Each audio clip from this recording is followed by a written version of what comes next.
ধরফর করে মধ্যরাতের বিছানায় উঠে বসল দেখি। রাত 2:30। শব্দটা বড় চালাচ্ছে কদিন ধরে। ঘুমের মধ্যে হঠাৎ কানের ভেতর যেন উড়ে বেড়াচ্ছে অসংখ্য পতঙ্গ, ছিঁড়ে করে দিচ্ছে কানের পর্দা, মাথার ভেতর গিয়ে ফাটিয়ে দিচ্ছে এক একটা ব্রেন সেল। কিন্তু ঘুম ভাঙলেই কিচ্ছু নেই। সিকিমের গ্রামটা থেকে ফেরার 1 মাস পর শুরু হয়েছে।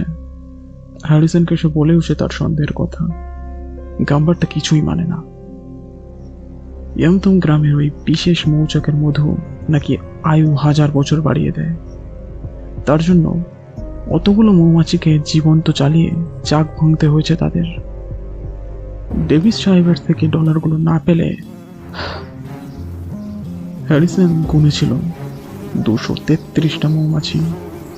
চমক ভাঙে নিখিলের। জানলার কাছে শব্দটা টের পাচ্ছে সে। 1, 2, 3 অসংখ্য পাহাড়ি মৌমাছি জমা হয়েছে তার ঘরের জানলায়, দেয়ালে, বিছানায়। আজ শুনছিলেন শরণ্য মুখোপাধ্যায়ের একটি অনুগল্প, ফেরোমন।